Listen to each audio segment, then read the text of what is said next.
Hello दोस्तों, स्वागत है आपका अपने YouTube channel Rishabh SSC official में। जैसा कि आप जानते हैं कि मैं एसएससी की जीके और करंट अफेयर की एक सीरीज़ चला रहा हूं, जिसमें मैंने ऑलरेडी 14 पार्ट अपलोड कर दिए हैं अपने यूट्यूब चैनल पे। तो प्लीज़ उन्हें जाकर देखिए और आज नए पार्ट को भी हम डिस्कस करेंगे। तो शुरू करते हैं आज के पहले प्रश्न से जीके के। ये रहा आज का पहला प्रश्न। एफडीआई का पूर्ण रूप क्या है? तो इसका राइट आंसर है ऑप्शन नंबर दूसरा, फॉरेन डायरेक्ट इन्वेस्टमेंट। इंग्लिश में भी देख लेते हैं इसे। What is the full form of FDI? The correct answer is foreign direct investment.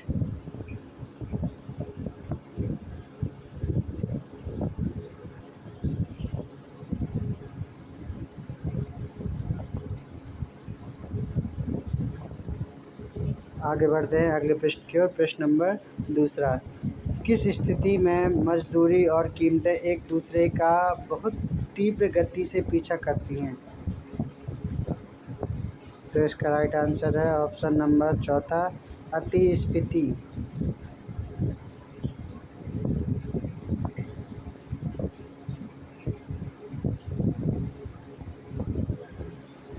आगे बढ़ते हैं अगले प्रश्न की ओर। प्रश्न नंबर तीसरा, बैंकिंग अर्थव्यवस्था के निम्नलिखित क्षेत्रों में से किसके अंतर्गत आती है? तो इसका राइट आंसर है ऑप्शन नंबर तीसरा, तृतीय क्षेत्र।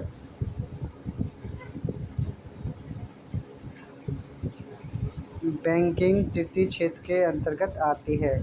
तृतीय क्षेत्र जैसे सेवा क्षेत्र के रूप में जाना जाता है। इसमें परिवहन, बैंकिंग, भंडारण, संचय या संचार आदि शामिल हैं। प्राथमिक क्षेत्र में जो प्रकृति पर निर्भर होते हैं और कच्चे माल का उपयोग करते हैं, जिसमें कृषि, मछली पालन, खनन आदि शामिल है। द्वितीय क्षेत्र में निर्माण, विनिर्माण, प्रसंस्करण आदि संबंधित है। आगे बढ़ते हैं अगले प्रश्न की ओर। प्रश्न नंबर चौथा, निम्नलिखित में से क्या अल्पाधिकार की एक मूल विशेषता है? तो इसका राइट आंसर है ऑप्शन नंबर तीसरा, कुछ विक्रेता कई खरीदार।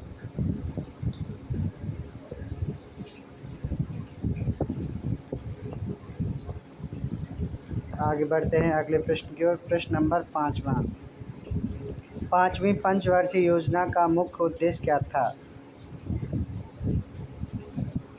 तो इसका राइट आंसर है ऑप्शन नंबर पहला, आत्मनिर्भरता और गरीबी दूर करना।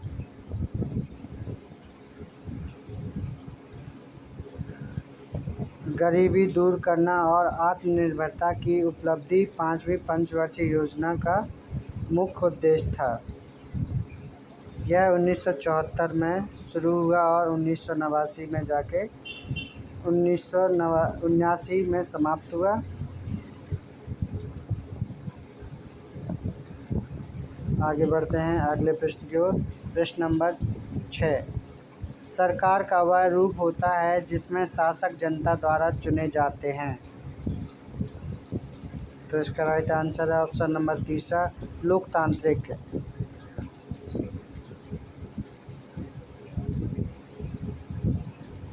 लोकतांत्रिक सरकार का वह रूप होता है जिसमें शासक जनता द्वारा चुने जाते हैं।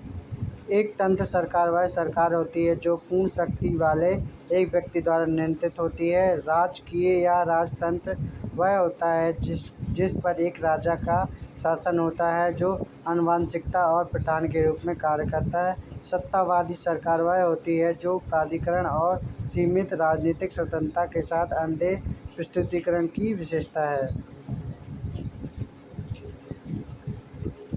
आगे बढ़ते हैं अगले प्रश्न की ओर। प्रश्न नंबर 7, ईश्वर जिसने हमें जीवन दिया उसी समय हमें स्वतंत्रता भी दे दी, किसने कहा था? तो इसका राइट आंसर है ऑप्शन नंबर तीसरा, जेफरसन। तो इसका राइट आंसर है जेफरसन।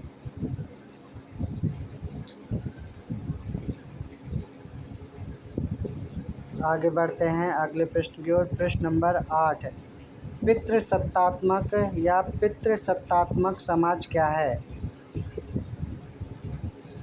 इसका राइट आंसर है ऑप्शन नंबर दूसरा, वह प्रणाली जो महिलाओं की तुलना में पुरुषों को अधिक महत्व देती है।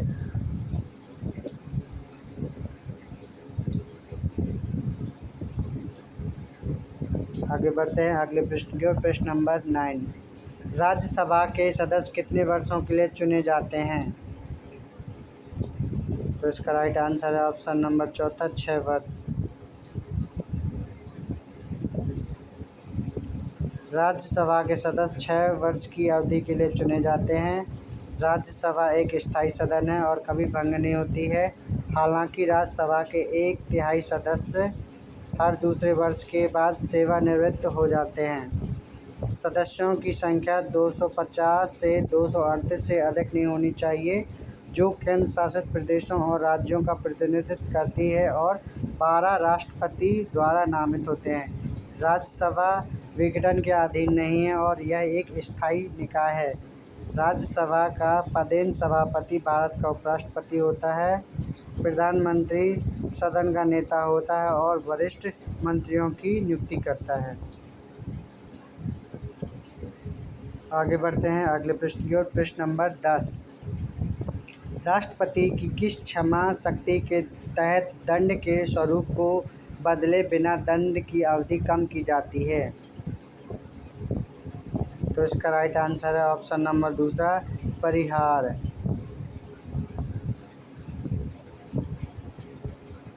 भारतीय संविधान के अनुच्छेद 72 के तहत राष्ट्रपति को यह शक्तियाँ प्राप्त हैं।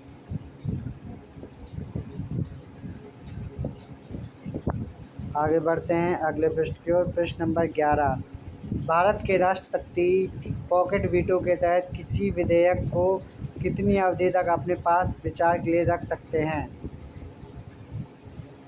तो इसका राइट आंसर है ऑप्शन नंबर चौथा, अनिश्चित अवधि।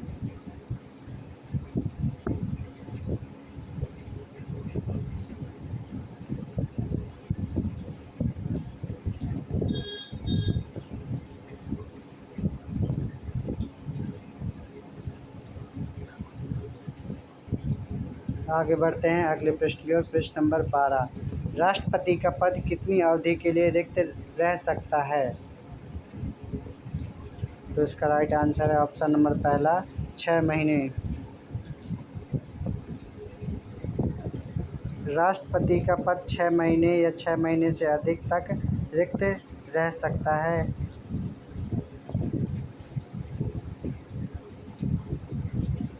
आगे बढ़ते हैं अगले प्रश्न की ओर। प्रश्न नंबर 13, भारत के किस संवैधानिक संशोधन अधिनियम ने मतदान की आयु को 21 वर्ष से घटाकर 18 वर्ष कर दिया? तो इसका राइट आंसर है ऑप्शन नंबर दूसरा, 61 संशोधन अधिनियम। 61वें संविधान अधिनियम ने मतदान की आयु को 21 वर्ष से घटाकर 18 वर्ष कर दिया। भारतीय संविधान के 42वें संशोधन अधिनियम 1976 को मिनी संविधान के रूप में जाना जाता है। 74वां संविधान संशोधन 1992 में संविधान में पेश किया गया एक नया भाग 9A था, जो 243P से 243ZG के अनुच्छेदों के साथ नगर पालिकाओं से संबंधित है। आगे बढ़ते हैं अगले प्रश्न की ओर। प्रश्न नंबर 14, किस वर्ष में ईस्ट इंडिया कंपनी का काम बंद कर दिया गया और भारत पूरी तरह से ब्रिटिश सरकार के अधिकृत हो गया था? तो इसका राइट आंसर है ऑप्शन नंबर तीसरा, 1858।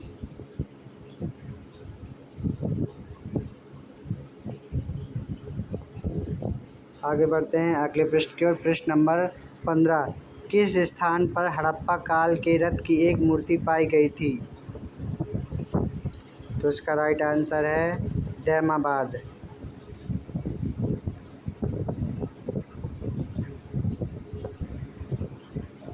महाराष्ट्र के दैमाबाद में हड़प्पा काल के रथ की एक मूर्ति पाई गई। दैमाबाद एक पुरातात्विक स्थल है जिसे 1958 में खोजा गया। यह है जहां 1976 से 1979 के बीच खुदाई की गई। लोथल गुजरात में स्थित एक प्राचीन सिंधु स्थल है। बनावली एक प्राचीन हड़प्पा स्थल है जो सरस्वती की सूखी नदी के तल पर स्थित है। कालीबंगा, जिसका अर्थ काली चूड़ियाँ हैं, राजस्थान में एक स्थित प्राचीन सिंधु स्थल है। आगे बढ़ते हैं अगले प्रश्न की ओर। प्रश्न नंबर 16। डैश की खेती का विरोध करने के लिए चंपारण से पहला सत्याग्रह शुरू हुआ था। तो इसका राइट आंसर है ऑप्शन नंबर दूसरा, नील। नील की खेती का विरोध करने के लिए चंपारण से पहला सत्याग्रह शुरू हुआ। यह बिहार के किसानों के साथ हो रहे अन्याय के विरुद्ध में महात्मा गांधी द्वारा चलाया गया आंदोलन था। चंपारण जिले में बड़े जमींदारी क्षेत्र शामिल थे और यह स्थायी बंदोबस्त क्षेत्र का एक हिस्सा था। आगे बढ़ते हैं अगले प्रश्न की ओर। प्रश्न नंबर 17। विक्रमशिला विश्वविद्यालय के संस्थापक कौन थे। तो इसका राइट आंसर है ऑप्शन नंबर तीसरा, धर्मपाल। धर्मपाल विक्रमशिला विश्वविद्यालय के संस्थापक थे। यह बिहार के भागलपुर जिले में स्थित है। ये यूनिवर्सिटी धर्मपाल पाल वंश के शासक थे।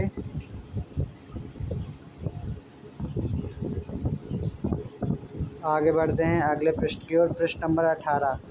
जब भारत को स्वतंत्रता मिली तो इंग्लैंड के प्रधानमंत्री कौन थे। तो इसके राइट आंसर है क्लेमेंट एटली। जब भारत को स्वतंत्रता मिली तो इंग्लैंड के प्रधानमंत्री क्लेमेंट एटली थे। भारत को 15 अगस्त 1947 को स्वतंत्रता मिली। क्लेमेंट एटली ने 1945 से 1951 तक इंग्लैंड के प्रधानमंत्री के रूप में कार्य किया। वह 1935 से 1955 तक लेबर पार्टी के नेता थे।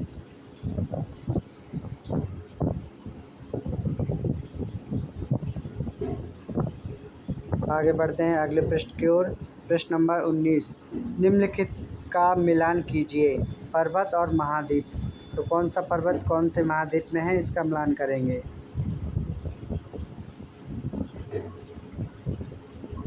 तो माउंट एटना है यूरोप में। माउंट केटू है एशिया में। माउंट किलिमंजारो है अफ्रीका में। माउंट एटना एक सक्रिय ज्वालामुखी है और यूरोप का सर्वोच्च सक्रिय ज्वालामुखी है। माउंट केटू दुनिया की दूसरी सबसे ऊंची चोटी है। माउंट किलिमंजारो एक निष्क्रिय ज्वालामुखी और अफ्रीका का सबसे ऊंचा पर्वत है। आगे बढ़ते हैं अगले प्रश्न की ओर। प्रश्न नंबर 20। निम्नलिखित में से कौन सी पर्वत श्रृंखला यूरोप और एशिया को अलग करती है।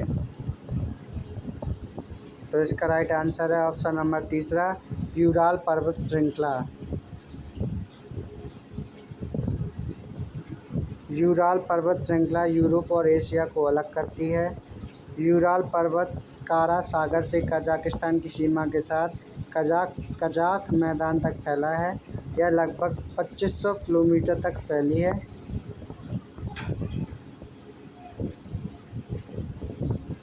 आगे बढ़ते हैं अगले प्रश्न की ओर। प्रश्न नंबर 21। स्वेज नहर निम्नलिखित में से कौन से जल निकायों को जोड़ती है। तो इसका राइट आंसर है ऑप्शन नंबर दूसरा, भूमध्य सागर और लाल सागर। स्वेज नहर लाल सागर के माध्यम से भूमध्य सागर को हिंद महासागर से जोड़ती है। यह एक मानव निर्मित जलमार्ग है। यह पोर्ट साइद भूमध्य सागर से स्वेज नहर तक फैला हुआ है। यह 120 मील लंबा है और अंतर्राष्ट्रीय व्यापार के लिए महत्वपूर्ण है। इसे आधिकारिक तौर पर 17 नवंबर 1869 को खोला गया। ये सबसे इम्पोर्टेंट पॉइंट है इसका। स्वेज नहर स्वेज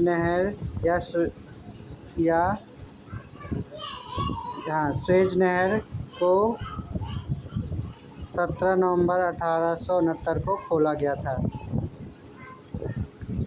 आगे बढ़ते हैं अगले प्रश्न की ओर। प्रश्न नंबर 22, निम्नलिखित में से कौन सा भारतीय राज्य अंतर्राष्ट्रीय भूमि सीमा साझा नहीं करता है? तो इसका राइट आंसर है ऑप्शन नंबर चौथा, मध्य प्रदेश।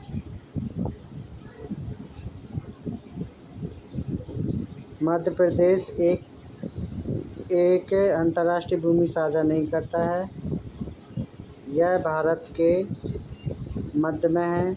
जम्मू कश्मीर पाकिस्तान, चीन और अफगानिस्तान के साथ एक अंतर्राष्ट्रीय सीमा साझा करता है। उत्तर प्रदेश नेपाल के साथ एक अंतर्राष्ट्रीय सीमा साझा करता है। बिहार नेपाल के साथ अपनी सीमा साझा करता है।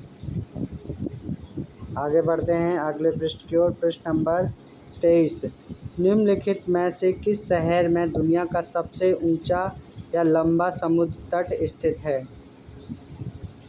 तो इसका राइट आंसर है ऑप्शन नंबर चौथा, चेन्नई।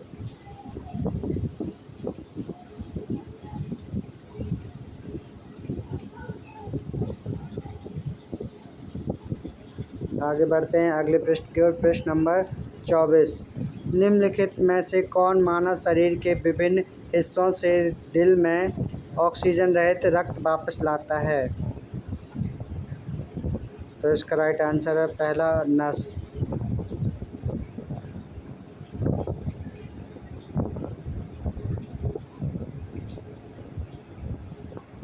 आगे बढ़ते हैं अगले प्रश्न की ओर। प्रश्न नंबर 25, निम्नलिखित में से कौन सा समतापी जंतु है? तो इसका राइट आंसर है कपी।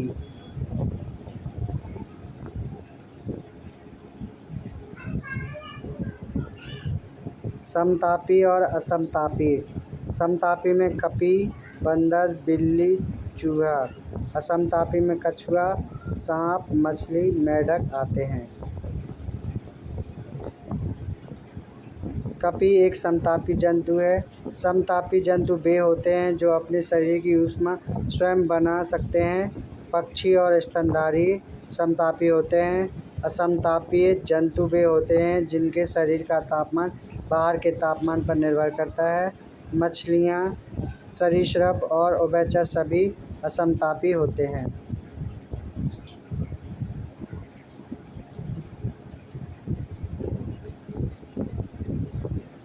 आगे बढ़ते हैं अगले प्रश्न की ओर। प्रश्न नंबर 26, पित्त कहाँ संग्रहित होता है? तो इसका राइट आंसर है ऑप्शन नंबर तीसरा, पित्ताशय।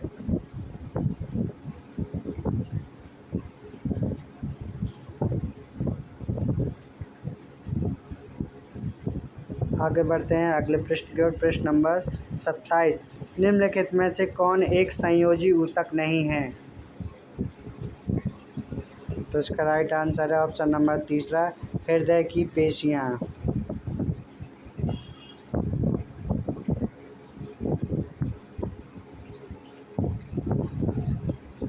आगे बढ़ते हैं अगले प्रश्न की ओर। प्रश्न नंबर 28, सामान्यतः मानव हृदय 1 मिनट में कितनी बार धड़कता है? तो इसका राइट आंसर है ऑप्शन नंबर तीसरा, 72। सामान्यतः मानव हृदय एक मिनट में 72 बार धड़कता है। वयस्कों के लिए हृदय गति की सामान्य सीमा 60 से 100 होती है। आगे बढ़ते हैं अगले प्रश्न की ओर। प्रश्न नंबर 29, डैश के संचय के कारण मांसपेशियों की थकान होती है? तो इसका राइट आंसर है ऑप्शन नंबर तीसरा, लैक्टिक एसिड या लैक्टिक अम्ल। लैक्टिक अम्ल के संचय के कारण मांसपेशियों की थकान होती है। आगे बढ़ते हैं अगले प्रश्न की ओर। प्रश्न नंबर 30, तारों की ऊर्जा का अक्षय स्रोत के कारण होता है? तो इसका राइट आंसर है हाइड्रोजन का हीलियम में रूपांतरण।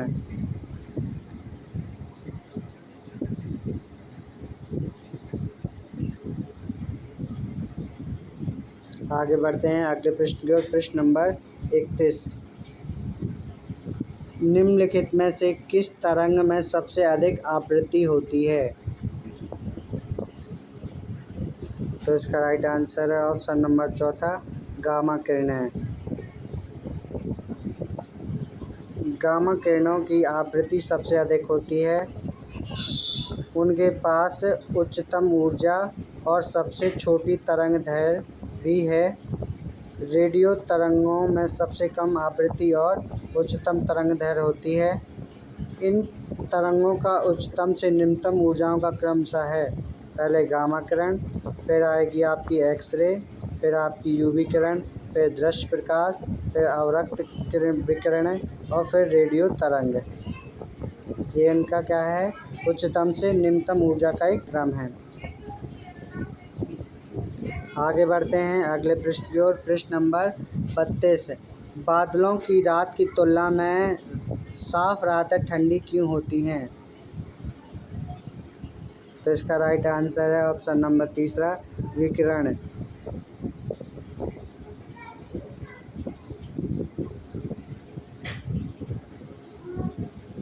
आगे बढ़ते हैं अगले पृष्ठ की ओर। पृष्ठ नंबर 33। उप परमाणु कण जिसमें कोई विद्युत आवेश नहीं होता है एक हैं, ये किसके उदाहरण हैं? तो इसका राइट आंसर है ये न्यूट्रॉन के एग्जाम्पल हैं।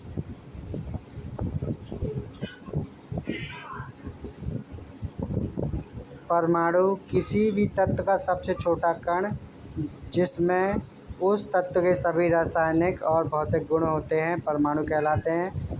परमाणु के 3 उप परमाणु कण होते हैं, इलेक्ट्रॉन, प्रोटॉन और न्यूट्रॉन। प्रोटॉन और न्यूट्रॉन नाभिक में रहते हैं और इलेक्ट्रॉन एक विशेष पथ पर नाभिक के चारों ओर घूमते हैं। इलेक्ट्रॉन का अपने पर ऋणात्मक आवेश होता है और प्रोटॉन का धनात्मक आवेश होता है।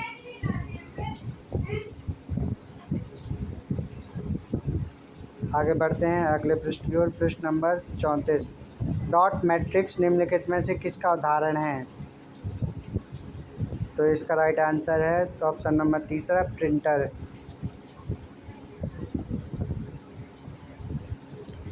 डॉट मैट्रिक्स प्रिंटर का एक उदाहरण है। प्रिंटर के प्रकार जो हैं, डॉट मैट्रिक्स, लेजर, इंकजेट और नॉन इम्पैक्ट आदि। प्रिंटर एक क्या है, एक आउटपुट उपकरण है जो कंप्यूटर से इलेक्ट्रॉनिक आंकड़े लेता है और इसकी एक प्रिंट कॉपी तैयार करता है। स्कैनर क्या है? स्कैनर एक उपकरण है जो चित्रों को, भौतिक वस्तुओं को अभिग्रहण करता है और फिर उन्हें अंकीय रूपों में परावर्तित करता है। कीबोर्ड क्या है? एक इनपुट डिवाइस है जो संख्या अक्षरों को टाइप करने में मदद करता है और अन्य कार्यों को भी करता है। आगे बढ़ते हैं अगले पृष्ठ की ओर। पृष्ठ नंबर 35। निम्नलिखित में से कौन सा जोड़ा असत्य है? तो इसका राइट आंसर है ऑप्शन नंबर दूसरा, 1 GB = 1024 TB। 1 GB या फिर गीगाबाइट में कितने होते हैं? 1024 मेगाबाइट या फिर MB बोलते हैं। 1 मेगाबाइट 1024 किलोबाइट के बराबर होता है। 1 टेराबाइट 1024 गीगाबाइट के बराबर होता है। 1 किलोबाइट 1024 बाइट के बराबर होता है। आगे बढ़ते हैं अगले पृष्ठ की ओर। पृष्ठ नंबर 36। बल्ब में निम्न में से किस गैस का उपयोग किया जाता है? तो इसका राइट आंसर है ऑप्शन नंबर चौथा, आर्गन।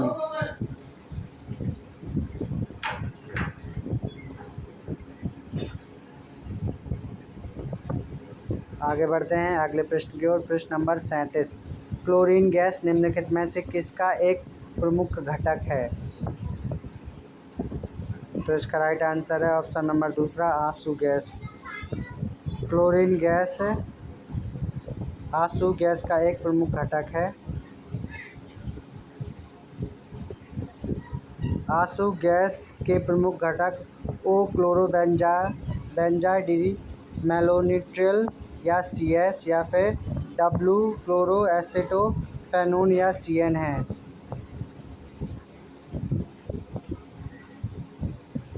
आगे बढ़ते हैं अगले पृष्ठ की ओर। पृष्ठ नंबर 38। नमकीन घोल क्या है? तो इसका राइट आंसर है अतिरिक्त नमक प्लस पानी।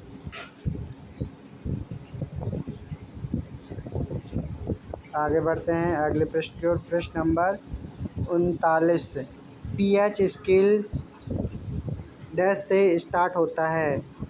तो पीएच स्केल कहाँ से कहाँ तक होता है? तो इसका राइट आंसर है 0, ऑप्शन नंबर तीसरा, 0 से 14।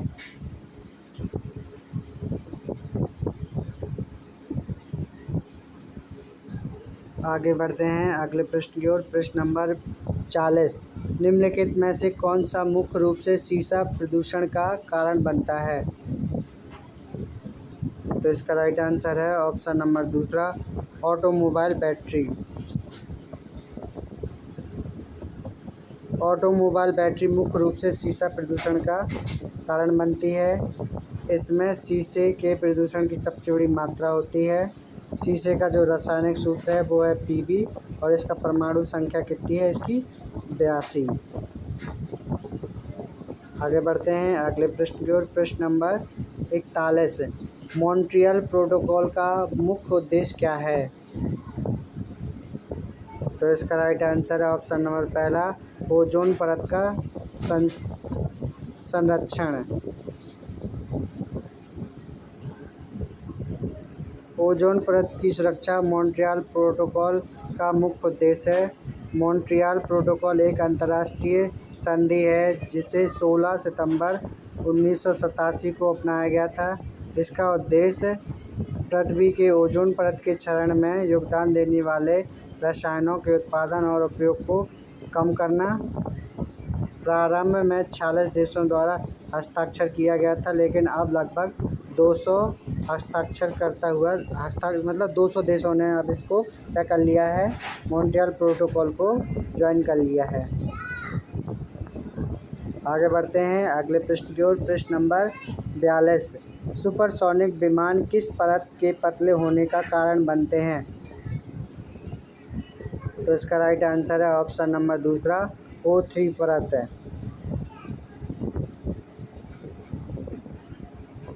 सुपरसोनिक जेट O3 परत की परत को पतला करते हैं जो ओजोन है।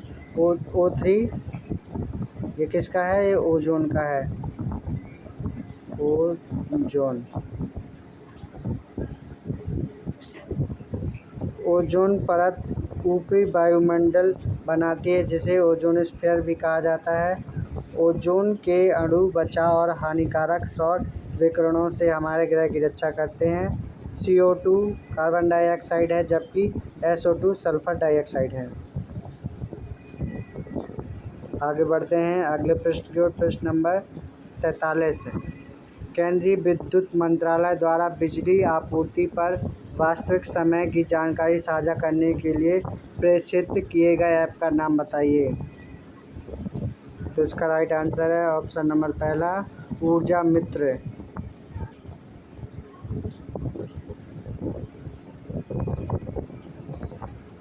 BHIM का अर्थ होता है भारत इंटरफेस फॉर मनी, जो UPI का उपयोग करने लेन देन को त्वरित, सरल और आसान बनाता है। उमंग का अर्थ है unified mobile application for new age governance, जो अखिल भारतीय नागरिकों को पैन इंडिया ई गांव सेवाओं तक पहुंचाने के लिए एक ही मंच प्रदान करती है। आगे बढ़ते हैं अगले प्रश्न की ओर। प्रश्न नंबर 44। पोर्टलैंड सीमेंट की खोज किसने की? तो इसका राइट आंसर है जोसेफ एस्पिन।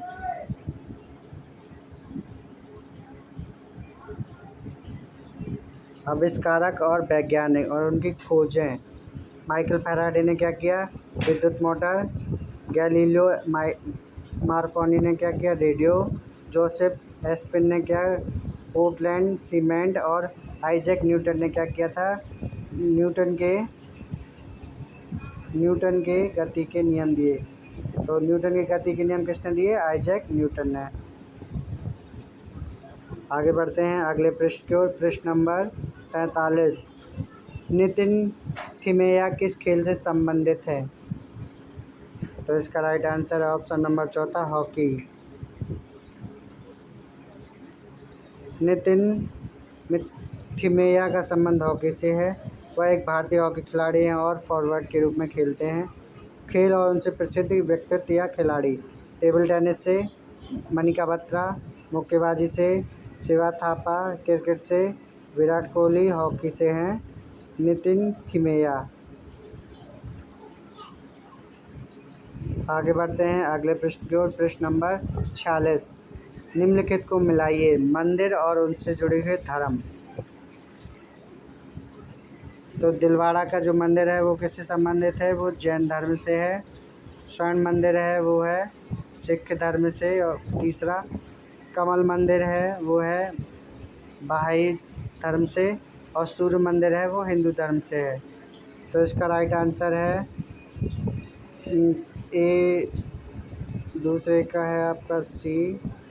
हाँ, तो इसका राइट आंसर है ऑप्शन नंबर पहला। तो इसका राइट आंसर है ऑप्शन नंबर पहला।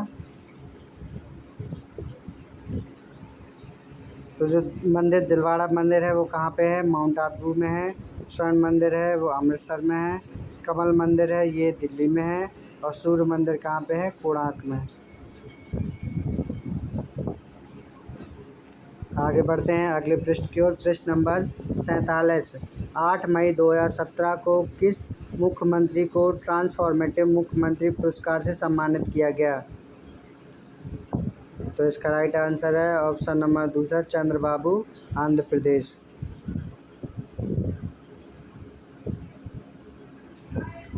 नीति आयोग के अगले CEO कौन है? परमेश्वरम अय्यर। आगे बढ़ते हैं अगले पृष्ठ की ओर। प्रश्न नंबर 48, एक्सेल ए मेयर नामक पुस्तक किसने लिखी? एक्सेल ए मेयर नामक पुस्तक किसने लिखी? तो इसका राइट आंसर है ऑप्शन नंबर तीसरा, तस्लीमा नसीरन या तस्लीमा नसरीन।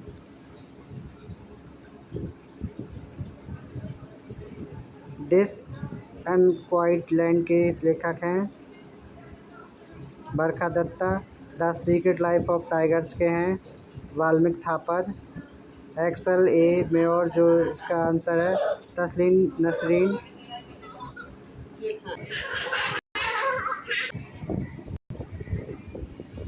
तो इसके